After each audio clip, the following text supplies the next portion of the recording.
نحمده ونستعينه ونستغفره ونؤمن به ونتوكل عليه ونعوذ بالله من شرور أنفسنا ومن سيئات أعمالنا من يهده الله فلا مضل له ومن يضلل فلا هادي له ونشهد أن لا إله إلا الله وحده لا شريك له ونشهد أن سيدنا مولانا محمدا عبده ورسوله صلی اللہ علیہ وعلى آلہ واصحابہ واتباعہ وذریاتہ واہل بیتہ وعلماء امتہ ومحبیہ ومعهم علینا اجمعین وبارک وسلم تسلیما کثیرا کثیرا اما بعد فاعوذ باللہ من الشیطان الرجیم بسم اللہ الرحمن الرحیم ربنا وابعث فیہم رسولا منہم يتلو عليهم آياته ويعلمهم الكتاب والحكمة ويزكيهم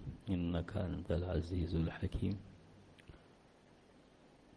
وفي مقام ويزكيهم ويعلمهم الكتاب والحكمة صدق الله مولانا العظيم.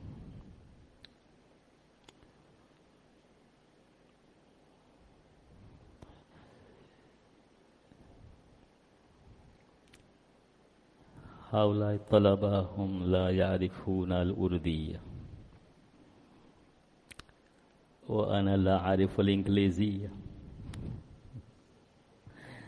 لذا يعني أنا مشوش ذهنا وقلبا، فماذا أفعل؟ فبالنسبة إلى هؤلاء الذين جاءوا من بعيد أتكلم بالأردية، سوف يترجم إن شاء الله مولانا بالإنجليزية. نعم إن شاء الله تعالى.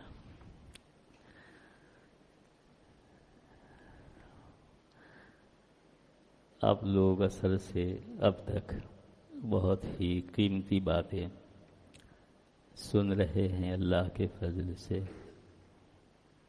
اور جیسے معلوم ہوا کہ اس نوعیت کی یہ پہلی مجلس ہے، خاص طور سے ہمارے اس ادارے میں، اور آپ حضرات کا شوق و ذوق سے جمع ہونا اور ان باتوں کو بہت توجہ سے سننا، یہ بہت ہی اچھی علامت ہے، اور اللہ کی طرف سے انشاءاللہ اس کی قبولیت کی دلیل ہے. ہم اللہ سے امید کیوں نہ رکھیں؟ بھئی اللہ سے تو امید رکھنا ہی چاہیے، اور وہ بندوں کی چیزوں کو قبول کرتے ہی ہیں. اللہ اس کو قبول فرمائے. اس کی ضرورت کا ہم کو احساس دلائے کہ یہ تزکیۃ النفس مہم جدا، بہت ہی اہم ہے، اور اس کے بغیر کوئی عمل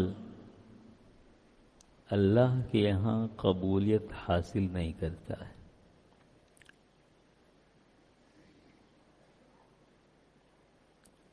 ان اللہ یقبل العمل بعد التزکیہ.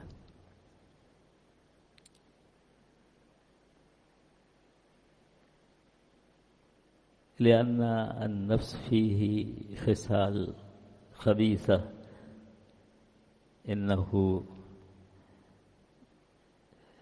يضيع العمل. نفس میں ایسی خبیث اخلاق ہیں جس کی وجہ سے عمل کو وہ ضائع کر دیتے ہیں. جیسے ابھی قاری صاحب حدیث پاک سنا رہے تھے، 3 آدمیوں کا قصہ ہے، حدیث معروفہ. 3 آدمی، ایک ہوگا مجاہد ہوگا، ایک بہت بڑا مالدار ہوگا، ایک بہت بڑا عالم ہوگا. سب سے پہلے ان کو بلائیں گے، اور سب سے پہلے جہنم بھی انہی سے دہکائی جائے گی. پہلے جہنم میں داخل ہونے والے یہ. استغفر اللہ ونعوذ باللہ من ذالک. اللہ پاک رحم کرے. اب یہ روایت کچھ کم ہے. یہی روایت اگر کوئی سمجھ لے تو تزکیے کی ضرورت کو سمجھانے کے لیے کافی ہے. یکفی هذه الروایہ فی بیان اہمیت تزکیہ. ثلاثۃ نفر یطلبهم اللہ سبحانہ وتعالی اولا. اب وہ شخص کہے گا کہ جو قوت آپ نے مجھ کو دی تھی میں نے جہاد کیا، حتیٰ کہ جان مال کو مکمل قربانی پیش کر دی، اب کچھ رہا اس کا؟ کچھ نہیں رہا. لیکن اللہ پاک فرمائیں گے وہ تو علیم و خبیر ہیں کہ نہیں بھائی نہیں، بس تو نے اس واسطے کیا تھا کہ تجھ کو لوگ بہت بڑا بہادر کہیں، اس لیے کیا تھا. بہادر کہیں اس واسطے کیا تھا. اب یہاں تیرا کچھ نہیں، وہ دنیا میں ہو گیا. لوگوں نے کہہ دیا کہ کیا شان سے لڑا اور ایسا ایسا ایسا. اب یہاں کچھ نہیں. اسی طرح غنی سے کہا جائے گا تو نے مال دیا تھا، ہم نے اس کا کیا کیا؟ وہ کہے گا اللہ میں نے دہانے کھول دیے مال کے اور کوئی خیر کا راستہ نہیں چھوڑا جس میں نے خرچ نہ کیا، سب خرچ کر دیا. کہا نہیں نہیں نہیں، تو نے اس واسطے کیا تھا کہ لوگ کہیں بڑا سخی ہے. وہ دنیا میں ہو گیا، اب یہاں تیرا کچھ نہیں. وہ تیسرا عالم دین کا کیا کیا؟ علم دیا تھا. کہا باری تعالیٰ زندگی بھر دعوت و تبلیغ میں لگا رہا، درس و تدریس میں لگا رہا اور پوری زندگی تدریس میں گزار دی. کہا کہ نہیں نہیں نہیں، تو غلط کہتا ہے. تو نے اس واسطے سب کیا تھا کہ لوگ کہیں بڑا علامہ ہے، کیا بیان ہے، کیا فلاں ہے. وہ سب دنیا میں ہو گیا، اب تیرا یہاں کچھ نہیں ہے. معلوم ہوا کہ ان سب میں اخلاص نہیں تھا، یعنی تزکیہ نہیں تھا. دل میں اپنی شہرت، اپنی ناموری کا جذبہ تھا کہ میری شہرت ہو، مجھے لوگ ایسا ایسا کہیں. اس واسطے اگر کوئی کام کرتا ہے، اب ہم لوگ دیکھیے نا، صرف چھوٹا سا تحفہ جلسے میں پڑھنے والے بچے کو دیتے ہیں اور کبھی اناؤنسمنٹ کرنے والا نام بھول جاتا ہے تو کیا کہتے ہیں؟ میرا نام تو آیا بھی نہیں، میں نے اتنا پیسہ دیا ہے. نہیں، اتنا چھوٹا یعنی معمولی چیز ہوتی ہے، لیکن اس میں بھی ہم نام چاہتے ہیں. اب نام کے بعد تو وہ عمل برباد ہو گیا نا، بیکار ہو گیا. اب چاہے تم لاکھ روپیہ دے دو، لیکن وہ نام تم نے چاہا، سب برباد ہو گیا. اور یہ ہمارا ایک قلبی مرض ہے، اندرونی مرض ہے، باطنی گناہ ہے. اس کو نہیں چھوڑیں گے اور اس سے دل کو پاک نہیں کریں گے تو کوئی عمل قابل قبول نہیں ہے، چاہے کیسا بڑا عمل، کتنا کچھ کیا ہو. لیکن اللہ سبحانہ وتعالی لا يقبل بدون اخلاص ای عمل انکان لا يقبل. کوئی بھی عمل ہو اللہ پاک اس کو قبول نہیں کریں گے. معلوم ہوا کہ تزکیہ کی ضرورت ہے، اور اس کے بغیر کتنا صدقہ کرے اور جان و مال کی قربانی پیش کر دے اور چاہے زندگی بھر پڑھتا پڑھاتا رہے، کچھ نہیں. اسی لیے رسول پاک صلی اللہ علیہ وسلم کے فرائض منصبی جو ہے، اس میں 4 یتلو علیہم آیاتہ. ایک، نبی پاک صلی اللہ علیہ وسلم ہمارا یفعل یتلو علی المؤمنین الآیات الکریمات کہ یتعلموا القرآن اداء الحروف کیف یقرأ کیف یقرأ، کیسے پڑھا جائے قرآن. اس لیے آپ صلی اللہ علیہ وسلم قرآن کی تلاوت کرتے تھے، صحابہ کرام کو سناتے تھے. جبریل رسول پاک صلی اللہ علیہ وسلم کو سناتے تھے، اور پھر رسول پاک صلی اللہ علیہ وسلم اپنے صحابہ کرام کو سناتے تھے. اور ہر سال رمضان میں ایک مرتبہ دور کرتے تھے. جبریل اور رسول پاک صلی اللہ علیہ وسلم ایک دوسرے کو قرآن سناتے تھے. اس کی غرض بھی یہی ہے تاکہ جو ادائیں ہیں بالکل ٹھیک ہو جائیں، ادائیں ٹھیک ہو جائیں. کتنا مہم ہے اداؤں کا ٹھیک ہونا، جس سے تو کل مومنین غافل ہیں. اکے دکے جو بچے پڑھنے آ جاتے ہیں نا، وہ کچھ اپنے ادائیگیاں صحیح کرتے ہیں، باقی قرآن تو کل امت کا صحیح نہیں. اور وہ تو رسول پاک صلی اللہ علیہ وسلم کے فرائض بنسبی سے یتلو علیہم آیاتہ.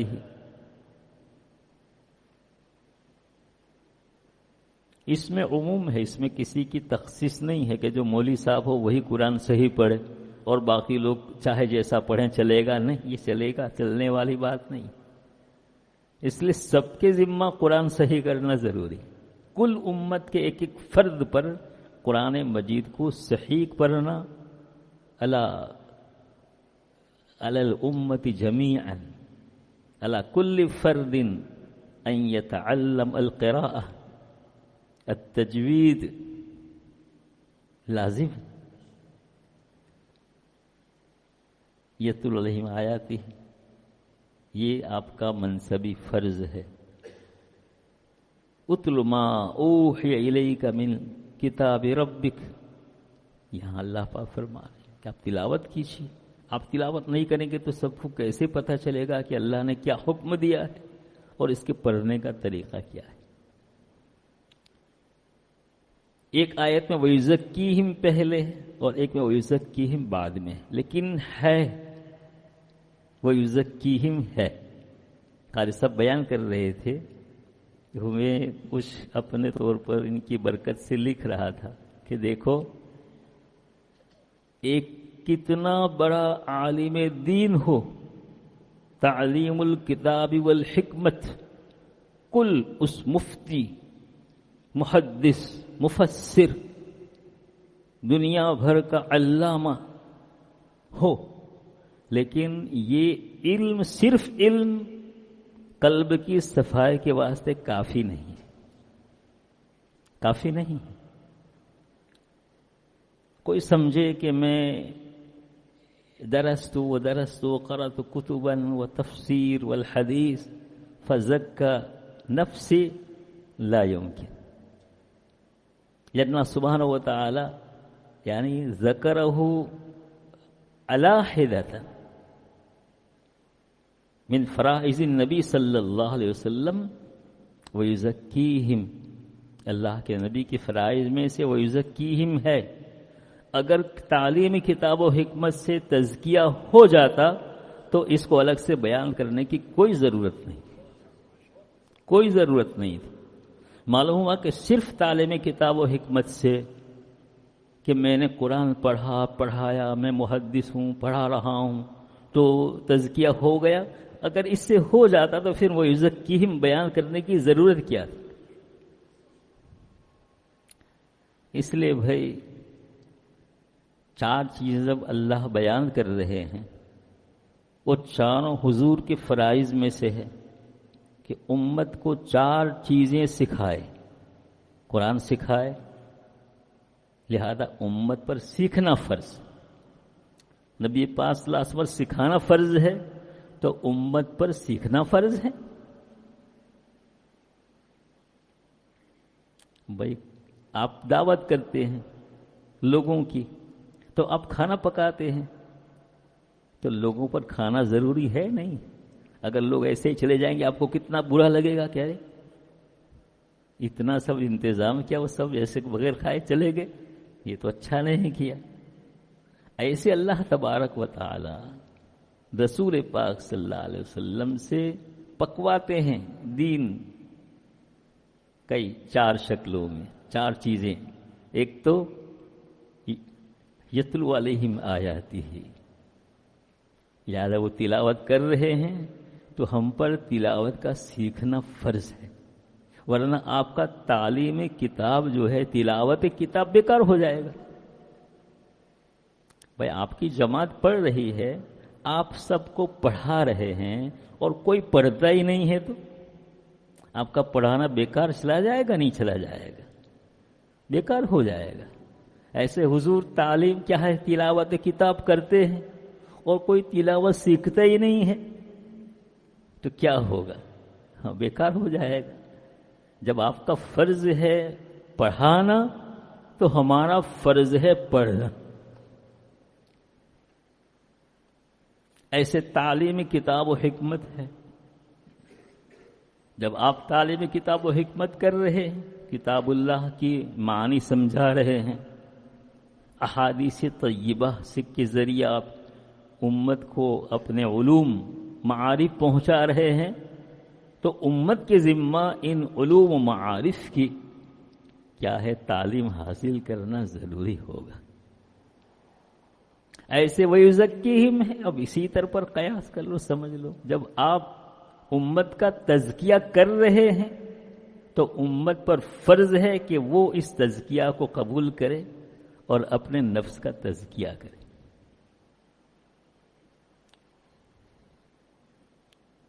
تو اس آیت میں اور اس روایت میں غور کرنے سے معلوم یہی ہوتا ہے کہ جیسے ہم دیگر فرائض کے فرض ہونے کو سمجھتے ہیں، نماز فرض ہونا کوئی نہیں کہتا، نہیں نماز فرض نہیں کوئی کہتا ہے، نہیں روزہ فرض نہیں کوئی کہتا ہے، ایمان سے نکل جائے گا، کافر ہو جائے گا. تو ایسے تزکیہ کا بھی کوئی انکار نہیں کر سکتا. تزکیہ بھی ایسا ضروری ہے جیسے دوسرے فرائض واجب ہے، ضروری ہے. ایسے نفس کو پاک کرنا ان قدورتوں سے. آپ صرف لا تحاسدوا ولا تباغضوا ولا تدابروا وکونوا عباد اللہ اخوانا. کتنی بہترین ترتیب سے. آپس میں بغض و عداوت نہ رکھو. آج کل کتنا دشمنی کا دور، ایک دوسرے کو دیکھنا نہیں چاہتا، بھائی بھائی کو دیکھنا نہیں چاہتا، بھائی لڑکا باپ سے عداوت رکھتا ہے. اس لیے وہ اخوت جو ہمارے درمیان ہونی چاہیے، اخوت اسلامی، انما المؤمنون اخوۃ، یہ اخوت جو ہے وہ باقی نہیں. ایک دوسرے کے پیچھے پڑے ہوئے ہیں، اس کو گراؤ، اس کو گھٹاؤ، اس کو کاٹو، اس کو فلاں کر دو، اس کو ایسا کر دو. ہر جگہ یہی ایک عام فساد پھیلا ہوا ہے. اور آپ صلی اللہ علیہ وسلم کیا فرمائے، لا تحاسدوا، آپس میں حسد نہ کرو. اب ظاہر بات ہے حسد تو اندر رکھا ہوا ہے، اب آپ کہتے ہیں نہ کرو، تو اس حسد کی بیماری کو نکالنے کے لیے کچھ تو کرنا پڑے گا، نہیں کرنا پڑے گا؟ یا اسے ہی کب نہیں، میں تو حسد نہیں کرتا. پہ کیسے نہیں کرتے؟ اب کر رہے ہیں. کسی کو دکھاؤ، ڈاکٹر کو دکھاؤ، آپ کو یہ مرض ہے، اسے پھوڑا نکل رہا ہے، تو کینسر معلوم ہو رہا ہے، کہا نہیں کچھ نہیں. جاؤ بھائی کچھ نہیں ہے تو اپنا کرو. ایسے یہ اخلاق کا کینسر ہے، اخلاقیات کا کینسر ہے. یہ آدمی کو روحانی اعتبار سے بالکل تباہ و برباد کر دیتا ہے. روح اس کی مر جاتی ہے، ختم ہو جاتی ہے، دنیا ہی دنیا رہ جاتی ہے. یہی رہ جاتا ہے، نام، اپنا شہرت اور اپنا بڑا دکھانا اپنے آپ کو، کہ میں بڑا، کہ میں بڑا. بھائی بڑا تو اللہ ہے. اب یہ اللہ کی بڑائی کو اندر پیدا کرنا پڑے گا، نہیں پیدا کرنا پڑے گا؟ اور اپنی بڑائی جو اندر رکھی ہوئی ہے اس کو نکالنا پڑے گا، نہیں نکالنا پڑے گا؟ اس کو نکالنا پڑے گا۔ ہاں،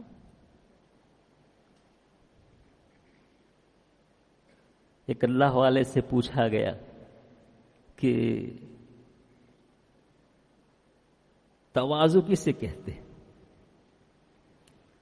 عاجزی، کبر نہ ہو، اسے کسے کیسے پتا چلے گا؟ تو اس نے کہا تم گھر سے جب نکلو، گھر سے اپنے نکلو تو جتنے لوگ تمہارے سامنے سے گزر رہے ہیں سب تم کو اپنے سے اچھے معلوم، سب جو بھی گزر رہا ہے اپنے سے اچھا معلوم ہو۔ یہ ہے تواضع۔ اب آپ کہیں گے کہ ایسا تو کیسے ہو سکتا ہے؟ ایک آدمی گناہوں میں لت پت ہے، شراب پی کے ایسے اٹک مٹکتے جا رہا ہے، ادھر گر رہا ہے ادھر گر رہا ہے، تو اس کو اپنے سے اچھا کیسے سمجھیں گے؟ گناہ باقاعدہ کر، کفر ہے، کافر جا رہا ہے، اس کو اپنے سے اچھا کیسے سمجھیں گے کافر کو؟ یہی تو سمجھنا ہے نا، یہی سمجھنا ہے۔ ایسی طبیعت اپنے باپ میں ایسی لو ہو جائے بالکل کہ کیا پتا اللہ اس کو توبہ کی توفیق دے۔ بڑے بڑے صحابہ کرام کیا کرتے تھے بھائی؟ کفر ہی میں تھے نہیں تھے، لیکن اللہ نے مقام صحابیت عطا فرما دیا جن کا مقابلہ دنیا کا کوئی ولی سے بڑا کتب گوش نہیں کر سکتا ہے۔ تو صورت ہے نہیں، کافر بھی جا رہا ہو تو موت سے پہلے کسی کے باب میں کوئی فیصلہ کرنے کا حق نہیں ہے آپ کو کہ جنتی ہے جہنمی ہے، کوئی فیصلہ نہیں کر سکتے۔ روایت ہے، بہت مشہور روایت ہے کہ ایک آدمی جنت کا عمل کرتا ہے، تقدیر غالب آتی ہے اور راستہ بدل جاتا ہے، جہنم کے راستے پر چلا جاتا ہے اور جہنم میں پہنچ جاتا ہے۔ اور ایک آدمی جہنم کا عمل کرتا ہے، تقدیر غالب آتی ہے اور راستہ پلٹ جاتا ہے اور ادھر چلا جاتا ہے، جنت میں پہنچ جاتا ہے۔ تو ایسے ہوتا ہے۔ حدیث کہتی ہے یہ بیلنس رکھنا ہے، بیلنس رکھنا ہے آپس میں، افراط تفریط نہ ہو، یہ بیلنس رہے گا۔ شریعت میں یہی مہم جو چیز ہے وہ اعتدال، بیلنس۔ کسی کے باپ میں اتنا چڑھا دو کہ جنت میں آپ ہی پہنچا دو، اور کسی کو اتنا گرا دو کہ جہنم میں پہنچا دو، اس کا آپ کو کوئی حق نہیں۔ اللہ جس کو چاہیں گے جنت میں لے جائیں گے، جس کو چاہیں گے جہنم میں پہنچا دیں گے۔ اب میرا نام کون سی جماعت میں مجھے کیا پتا؟ تو اب آپ کسی کو دیکھ کر کیسے اس کو حقیر سمجھ سکتے ہیں کہ جاؤ گیا اس کا تو کچھ نہیں، ایسا نہیں ہے۔ اللہ کے اپنے بندوں سے معاملات، اللہ کے بعض حضرات کہتے ہیں کہ اللہ پاک بہت سوں کو گناہوں کے راستے سے جنت میں لے جاتے ہیں۔ يدخل بعض الناس بطريق المعاصي في الجنة، يدخل في الجنة بطريق المعاصي، فإذا رأينا أحدا يعصي الله فكيف يعني نحكم بأنه جهنمي؟ لا يمكن۔ ہم کیسے فیصلہ کر دیں؟ اس پر اپنے آپ کو لانا ہے، ایسا دل بن جائے آدمی کا، ایسا دل بن جائے آدمی کا۔ ایک اللہ والا تھا، قصہ لکھا تھا امیر رحمۃ اللہ علیہ کے ملفوظات میں کہ وہ ایک بنیے کی دکان کے پاس سے گزرتا تھا، اس کی داڑھی ایسی چھوٹی درمیان میں صرف تھی، ادھر اطراف میں نہیں تھی۔ تو اس بنیے کا ایک بکرا تھا، تو بکرے کی بھی داڑھی ہوتی ہے نا. تو وہ جب گزرتا اس کے پاس سے تو وہ بنیا ایسے ہی مذاق کرتا، اس کو نہیں پتا کہ کون اللہ کا بندہ ہے. وہ بنیا مذاق کرتا تھا کہ ملا جی تمہاری داڑھی اچھی یا میرے بکرے کی داڑھی اچھی. اب دل بن گیا تھا، وہ غصہ نہیں ہوئے. کیا کہا؟ بھائی ابھی میں فیصلہ نہیں کر سکتا، یہ فیصلہ تو موت پر ہوگا کہ کس کی داڑھی اچھی. اگر میرا ایمان پر خاتمہ ہو گیا تو میری داڑھی اچھی، اور اگر اس کے خلاف ہوا تو تیرے بکرے کی داڑھی اچھی. یا اللہ، یہ بات میرے بھائیوں کہنا تو بہت آسان ہے، لیکن اس کو اندر اتار دینا، اسی کو تزکیہ کہتے ہیں. اب ضرورت ہے نہیں تزکیہ کی، وہ اتنا نرم سے کہتا. جب اس کا انتقال ہو گیا اور انتقال ایمان پر ہوا، اس کو اللہ پاک نے بتلا دیا. اس نے کہا کہ انتقال سے پہلے کہ میرے جنازے کو فنا بنیے کی دکان کے پاس سے گزار دینا. اللہ والوں کی کرامات الاولیاء حق، وہاں سے گزرے تو جنازے میں بیٹھ گیا اور اس بنیے سے کہا کہ بھائی آج کہتا ہوں میری داڑھی تیرے بکرے سے اچھی ہے. جب تک اپنے باب میں کوئی فیصلہ، بھائی دوسروں کے باب میں غلط فیصلہ جب کرے گا آدمی جبکہ اپنے آپ کو اچھا سمجھتا ہو، اور اگر اپنا عاجزی طبیعت میں ہے تو وہ تو رہے گا بین الخوفی والرجا، رہے گا کہ پتہ نہیں کیا ہو کیسے ہو، کچھ نہیں کہہ سکتے. اللہ پاک سے ڈرتے رہو. وبالاسحار هم یستغفرون، وبالاسحار هم یستغفرون. اللہ کے نیک بندے رجال لا تلہیم تجارت ولا بیع عن ذکر اللہ واقام الصلاۃ وایتاء الزکاۃ یخافون یوما تتقلب فیہ القلوب والابصار. اور ایک دوسری جگہ پر ہے وبالاسحار هم یستغفرون. تہجد پڑھتے ہیں، تہجد مکمل اللہ کے سامنے روتے گر گراتے ہیں، اور پھر اتنا سب اچھا عمل کرنے کے بعد بھی استغفار کرتے ہیں. استغفار کرتے ہیں. اس کی تو تعلیم ہے. روایت میں رسول پاک صلی اللہ علیہ وسلم فرماتے کہ نماز پڑھو اور نماز کے ختم پر 3 مرتبہ استغفر اللہ استغفر اللہ استغفر اللہ کا. اب یہاں سوال ہے کہ استغفار تو گناہ پر ہوتا ہے اور نماز پڑھنا تو ثواب کا کام ہے. یہاں استغفار کیسا؟ یہاں استغفار کیسا؟ یہاں تعلیم عاجزی کی دی گئی ہے کہ یہ سمجھو کہ میں نے جو نماز پڑھی ہے وہ بارگاہ خداوندی میں پیش کرنے کے قابل نہیں ہے. استغفار کرو تاکہ اس استغفار کی برکت سے نماز اللہ کے یہاں قبول ہو جائے. یہ کیا چیز ہے؟ یہ عاجزی ہے. اسی واسطے وبالاسحار ہم یستغفرون. ہمارے شیخ رحمۃ اللہ علیہ فرماتے تھے کہ اگر کوئی تہجد کے وقت 3 مرتبہ استغفار کر لے گا تو اس کا شمار وبالاسحار ہم یستغفرون میں ہو جائے گا. اس پر عمل کر لینا چاہیے. حضرت شیخ کی بات ہے.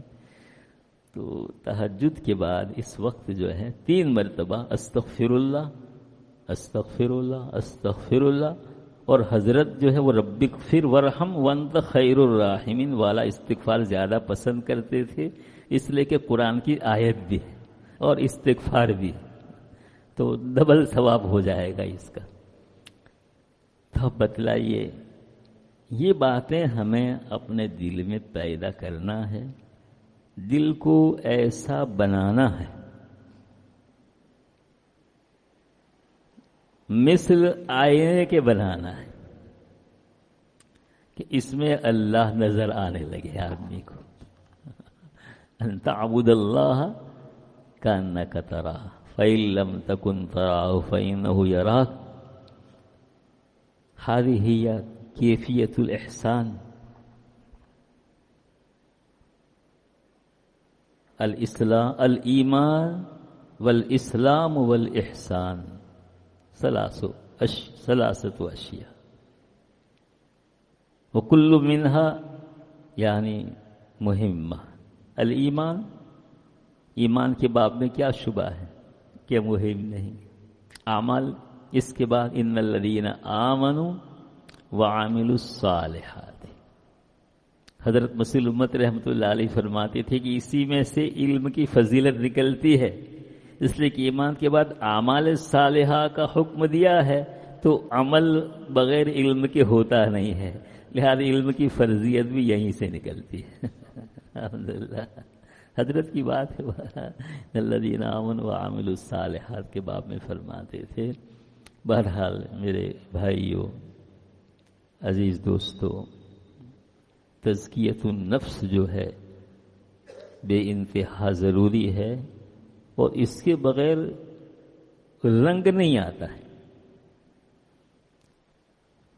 آدمی جو ہے وہ رنگین بن جاتا ہے، یعنی ایک کیفیت آدمی میں ایمان کی کیفیت محسوس کرتا ہے، اس کی حلاوت اور مٹھاس کو محسوس کرتا ہے اگر دل آدمی کا صحیح ہوتا ہے. اور اگر دل صحیح نہیں ہے، اور ڈاکٹر بھی تو کہتے ہیں نا بھائی کہ جسم جو ہے اپنا یہ قلب پر ہے، یہ صحیح ہے تو تندرستی ہے، اور یہ صحیح نہیں ہے تو تندرستی نہیں ہے. ظاہری جسم جیسے بغیر قلب کی صلاحیت کے اور اس کی درستگی کے تندرست نہیں کہا جا سکتا، ظاہری جسم ایسے باطن بھی بغیر طہارت قلب کے تندرست نہیں، بیماریوں کا شکار ہے.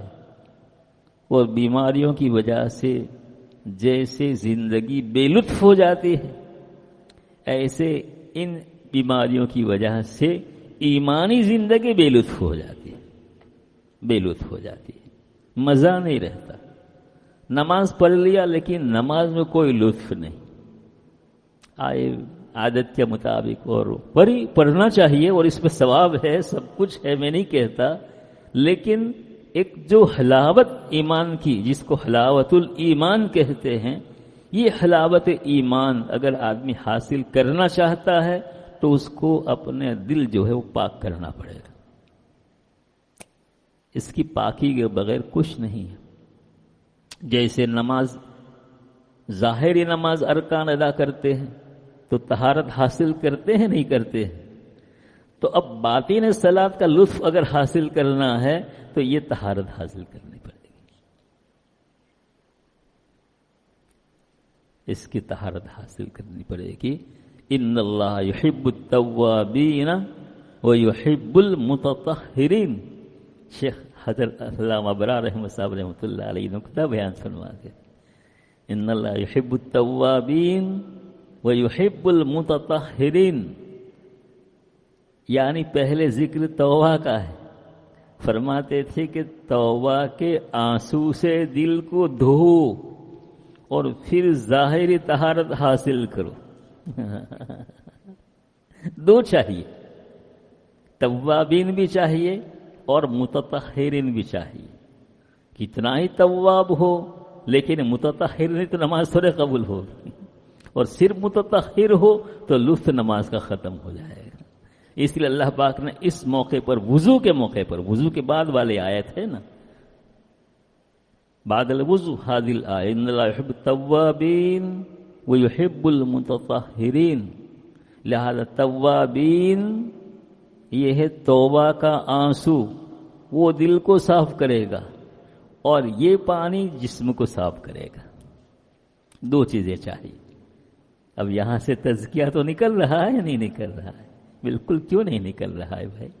حضرت کی بات ہے اور ایک دم سے مجھے یاد آ گئی، ان اللہ یحب التوابین ویحب المتطہرین. ہاں، نماز سے پہلے، ہر نماز سے پہلے ہم تصور کر لیں کہ توبہ کے پانی سے دل کو غسل دینے کی ضرورت ہے. اور توبہ کیا ہے؟ اخلاق فاضلہ سے ہے. توبہ اخلاق فاضلہ سے ہے. یحب التوابین. پھر فرمایا یا ایھا الذین آمنوا توبوا الی اللہ توبۃ نصوحا. مولانا فرما رہے تھے یا ایھا الذین آمنوا کتب علیکم الصیام. اللہ کا خطاب، اللہ نے کسی امت کو ایسا خطاب نہیں کیا. یا ایھا الذین آمنوا سے صرف خطاب اگر کیا ہے اسی امت کو خطاب کیا، یا ایھا الذین آمنوا، ان کو تو کچھ اور یا بنی اسرائیل کہتے تھے اللہ پاک، یا ایھا الذین آمنوا کہتے نہیں تھے۔ کہاں حقیقی معنی میں ایمان لائے نہیں تھے، وہ کیسے کہتے؟ وہ تو نبیوں کو پریشان کرنے والی قوم ہے، بہت ستایا انبیاء کو۔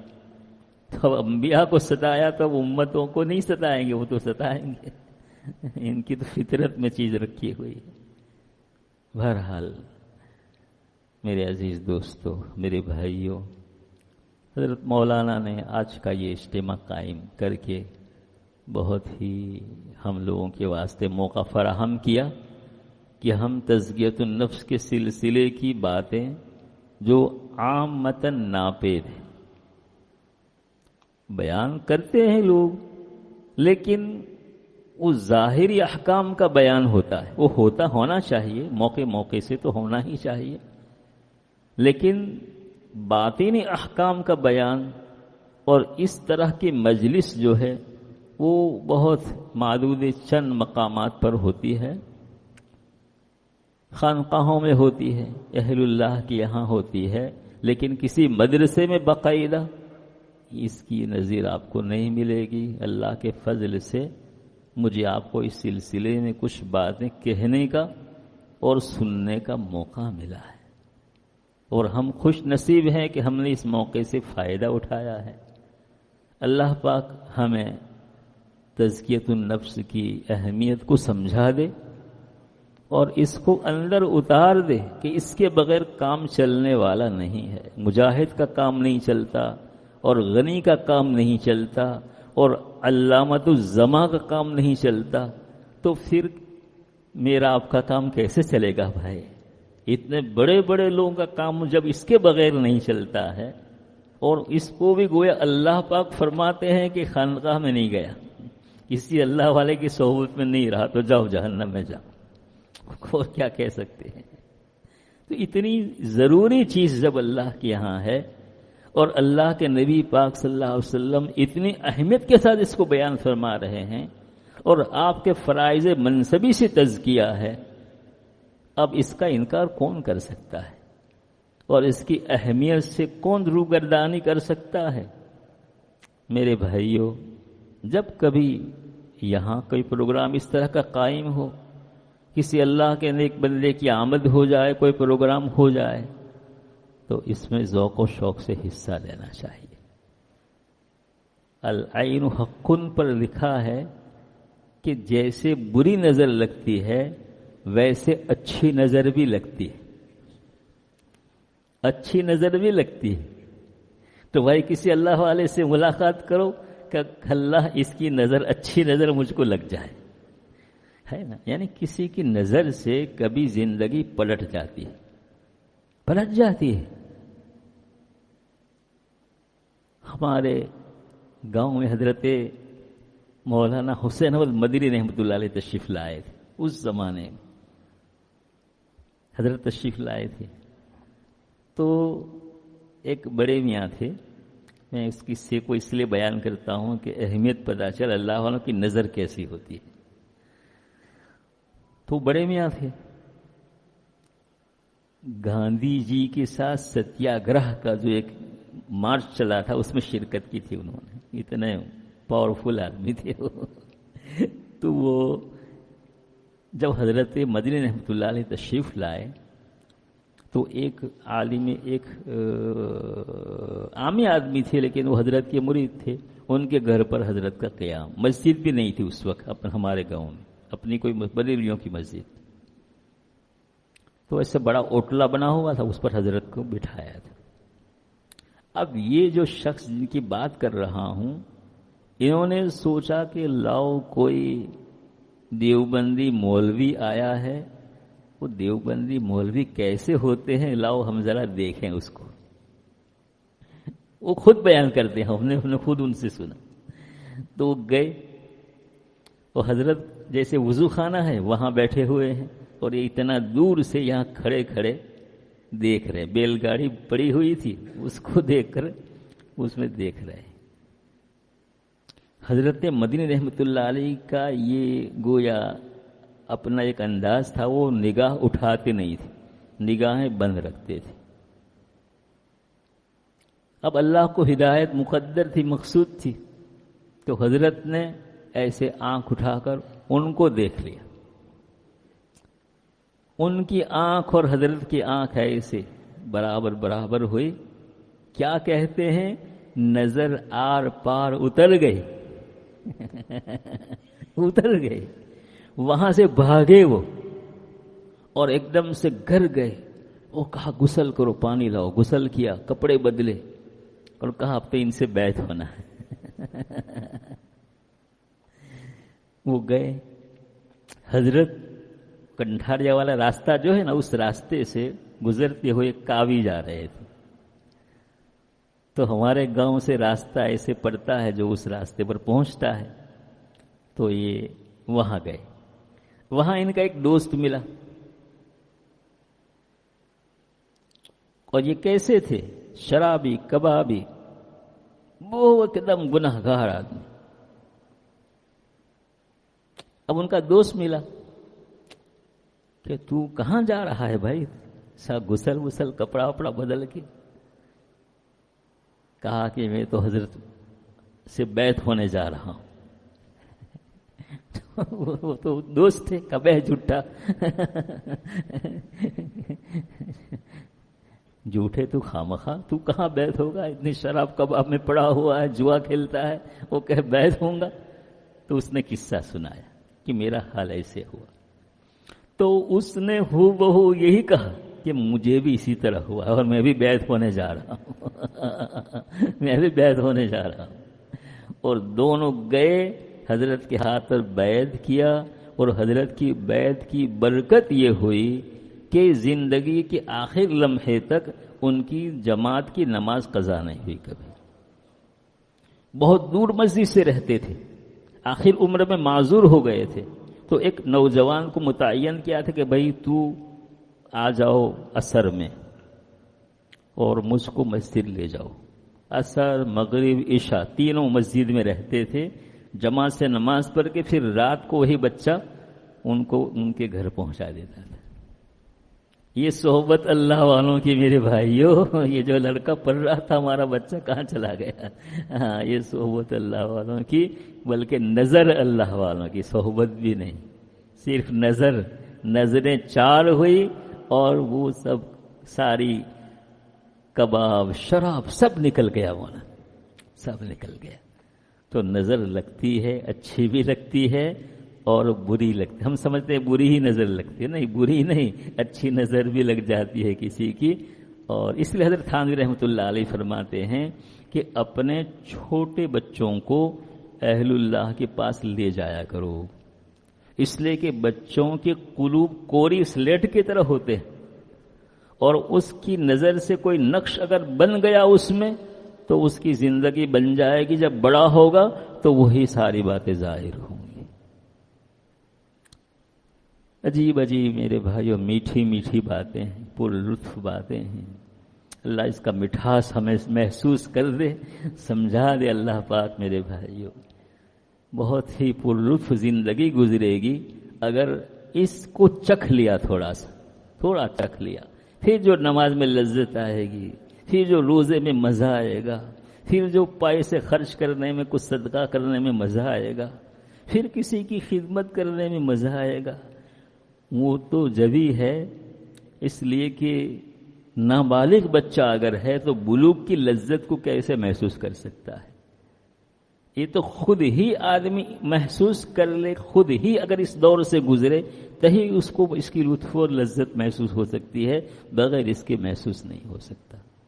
جسے ہمارے جماعت کے احباب کہتے ہیں نہیں کہ کام جو ہے دیکھ کر کرنے کا نہیں ہے، کر کے دیکھنے کا ہے کر کے دیکھو، دیکھ کے کرو گے تو دیکھتے ہی رہو گے، کچھ کرو گے نہیں اس لیے کام ایسا ہے جو کر کے دیکھنے کا ہے۔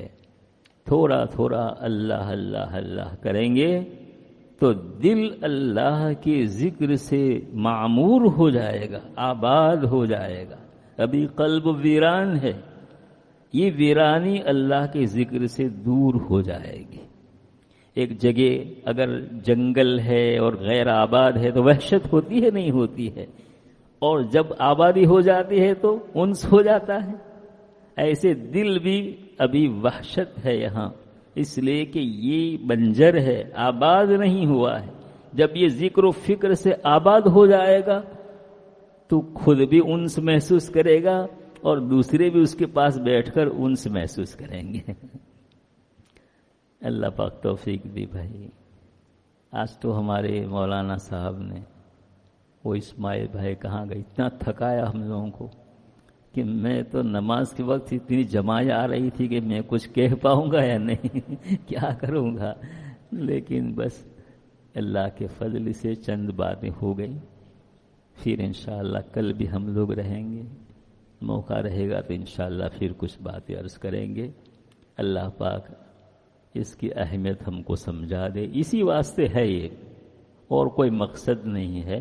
اسی واسطے ہے کہ عام پبلک ہماری اس کی اہمیت کو سمجھے اور کچھ اللہ اللہ کرنے والے بن جائیں. حضرت مولانا محمد زکریا صاحب رحمۃ اللہ علیہ فرماتے تھے جب کہ وہ بوڑھے ہو گئے تھے, ویل چیئر پر چلتے تھے, خود سے وضو بھی نہیں کر سکتے تھے, اور انگلینڈ کا اور افریقہ کا سفر یہاں کا بھی تو کیا تھا نہیں کیا تھا, ہاں یہاں کا سفر بھی کیا تھا. تو حضرت فرماتے تھے کہ اس بڑھاپے میں جب کہ میں چل نہیں سکتا, وضو نہیں کر سکتا, خود سے کوئی کام نہیں کر سکتا, اور یہ مارا پھر رہا ہوں اس واسطے تاکہ کچھ اللہ اللہ کرنے والے پیدا ہو جائیں. اس لیے کہ پوری دنیا میں جو فساد پھیلا ہوا ہے وہ قلت ذکر کی وجہ سے پھیلا ہوا ہے. ذکر کی کثرت ہو جائے گی تو انشاءاللہ اس کی روشنی ایسی پھیلے گی کہ ظلمت جو ہے خود بخود دور ہو جائے گی. تو کچھ اللہ اللہ کرنے والے لوگ ہماری اس بستی میں, اس مدرسے میں پیدا ہو جائے, اور اس کے ہفتہ واری یا 15 دن کے یا مہینے میں ایک مرتبہ ایک اس طرح کی مجلس ہوتی رہے جس میں سب مل کر رہیں, تہجد کے وقت اٹھ جائیں, پھر اللہ کا ذکر کریں. ایک اجتماعی طور پر ذکر جو ہے اس کی عجب اس کی شان ہے. یہ ہوتا رہے تو انشاءاللہ سب لوگ جو آئیں گے آہستہ آہستہ آہستہ, خربوزے کو دیکھ کر خربوزہ رنگ بدلتا ہے, مشہور مقولہ ہے. تو ایسے آدمی جب ایک دوسرے کو دیکھے گا, ایک دوسرے کی کیفیت کو محسوس کرے گا, تو سب کو ایک طرح کا ذوق اور شوق انشاءاللہ پیدا ہو جائے گا, اور آہستہ آہستہ یہ ماحول بن جائے گا. چونکہ اب دکھ کی بات تو یہ ہے کہ اہل علم بھی جیسی توجہ ہونی چاہیے ویسی توجہ, ویسی پابندی یہ بھی نہیں ہے. تو اب ہم عوام سے کیا امید کر سکتے ہیں, لیکن نا امید نہیں ہونا چاہیے. کیا پتہ عالم تو ایسے پڑھا رہے اور ایک جو ہے غیر عالم سے آگے نکل جائے. حضرت محمد صلی اللہ خان صاحب رحمۃ اللہ علیہ کی بات بیان کر کے اب ختم کر دیتا ہوں. کچھ یاد آ جاتا ہے تو میں بیان کر دیتا ہوں. حضرت مسیح الامت رحمۃ اللہ علیہ کی خدمت میں ہم لوگ تھے وہاں. تو میں صبح حضرت کے پاس کسی کام سے گیا, تو حضرت خطوط کے جوابات لکھ رہے تھے. میں نے سلام کیا, وہاں حضرت کے پاس بیٹھا تو فرمایا مولوی صاحب کچھ سناؤں, مولوی صاحب کچھ سناؤں, ایسے کہتے تھے. میں نے کہا حضرت ضرور سنائیے. تو ایک خط میں ایک آدمی نے حالات لکھے تھے. اس نے لکھا تھا کہ حضرت اب تو پاؤں پھیلانا بھی مشکل ہو گیا ہے, پاؤں پھیلانا بھی مشکل ہو گیا ہے. کیا مطلب؟ یعنی اللہ پاک ہر جگہ نظر آ رہے ہیں. اب پاؤں پھیلانے جاتا ہوں تو گستاخی معلوم ہوتی کہ اللہ کے سامنے پاؤں کیسے پھیلاؤں گا. یہ کیفیت پیدا ہو جاتی ہے ذکر و فکر سے. اور پھر فرمایا الگ آگے والی بات تو تعجب کی ہے, وہ فرمایا کہ کس کا خط ہے معلوم ہے؟ میں کہا نہیں حضرت نہیں معلوم ہے. کہا کہ یہ حیدرآباد کے ایک پروفیسر کا خط ہے. حیدرآباد کے ایک پروفیسر کا خط ہے. تو پروفیسر بھی صحبت اللہ والوں کی بہت آدمی کو بدل دیتی ہے. اور جب آدمی التزام کرے اپنے خط و کتابت کا, حالات کے بیان کرنے کا, اور پھر ان سے رابطے میں رہے، اصلاح کی نیت رکھے، تو آدمی کیا سے کیا ہو جاتا ہے۔ مولوی پیچھے اور ایک پروفیسر کہیں درجہ آگے بڑھ جاتا ہے۔ یہ حال کس کا تھا معلوم ہے آپ کو؟ یہ مفتی عزیز الرحمان صاحب کا حال تھا۔ وہ پاؤں پھیلا کر نہیں سوتے تھے، وہ فرماتے تھے کہ بس قبر میں پاؤں پھیلا کر سوئیں گے۔ ایسے لوگ ہوتے ہیں بھائی، ایسے لوگ ہماری جماعت میں ہے۔ ہم لوگ تھوڑا محنت کریں گے نا تو انشاءاللہ بہت اللہ نوازش کریں گے، اس لیے کہ ہمارے پیچھے بہت بڑے بڑے بڑے بڑے لوگ ہیں، بہت بڑے لوگ ہیں۔ ہاں، ان کی برکات سلسلے کی پہنچے گی، اور تھوڑا محنت کرنے کے بعد اللہ نوازش بہت کر دیتے ہیں۔ وقت بھی ایسا ہے، لوگ ادھر متوجہ نہیں، فتنہ و فساد کا زمانہ ہے، تو اب اس وقت میں تھوڑی محنت بھی اللہ کے یہاں بڑی قدر و قیمت کی حامل ہوتی ہے، اور اللہ پاک تھوڑی محنت پر بہت دے دیتے ہیں۔ اللہ ہم کو اس راہ میں چلنے کی، اور اللہ پاک ہمیں اپنی معرفت سے، محبت سے وافر حصہ نصیب کرے، اپنا تعلق خصوصی نصیب فرمائے، اور اللہ اپنے لوگوں میں ہم کو شامل کر لے۔ وآخر دعوانا الحمدللہ رب العالمین، صلی اللہ علی النبی الامی الکریم۔ دعا کریں۔ الحمدللہ رب العالمین، الصلاة والسلام علی سید الانبیاء والمرسلین، سیدنا وحبیبنا ومولانا محمد النبی الأمی خاتم النبیین وعلى آلہ وصحبہ اجمعین۔ اللهم اغفر لنا ولوالدينا ولأساتذتنا ولمشايخنا ولأحبابنا ولتلاميذنا ولمن حق علينا ولمن أوصانا بالدعاء ولجميع المؤمنين والمؤمنات والمسلمين والمسلمات الأحياء منهم والأموات إنك سميع قريب مجيب الدعوات۔ اللهم ربنا آتنا في الدنيا حسنة وفي الآخرة حسنة وقنا عذاب النار۔ ربنا لا تزغ قلوبنا بعد إذ هديتنا وهب لنا من لدنك رحمة إنك أنت الوهاب۔ اللهم إن قلوبنا ونواصينا وجوارحنا بيدك لم تملكنا منها شيئا، فإذا فعلت ذلك بنا فكن أنت ولينا واهدنا إلى سواء السبيل۔ اللهم أعط نفوسنا تقواها وزكها أنت خير من زكاها، وزكها أنت خير من زكاها، أنت وليها ومولاها۔ اللهم طهر قلوبنا من النفاق، وأعمالنا من الرياء، وعيوننا من الخيانة، فإنك تعلم خائنة الأعين وما تخفي الصدور۔ اللهم يا ربنا زدنا علما نافعا ورزقا واسعا مباركا حلالا طيبا وعملا متقبلا وشفاء من كل داء۔ اللهم ارزقنا حبك وحب رسولك صلى الله عليه وسلم، وحب من يحبك، وحب من ينفعنا حبه عندك، وحب عمل يقربنا إلى حبك يا حي يا قيوم، برحمتك نستغيث، أصلح لنا شأننا كله ولا تكلنا إلى أنفسنا طرفة عين۔ اللهم إنا نسألك من خير ما سألك منه نبيك وحبيبك سيدنا مولانا محمد صلى الله عليه وسلم، ونعوذ بك من شر ما استعاذ منه نبيك سيدنا وحبيبنا ومولانا محمد صلى الله عليه وسلم۔ أنت المستعان وعليك البلاغ، ولا حول ولا قوة إلا بالله۔ ربنا تقبل منا إنك أنت السميع العليم، وتب علينا يا مولانا إنك أنت التواب الرحيم۔ وصلى الله تعالى على خير خلقه سيدنا وحبيبنا مولانا محمد وآله وصحبه أجمعين۔ سبحان ربك رب العزة عما يصفون، وسلام على المرسلين، والحمد لله برحمته۔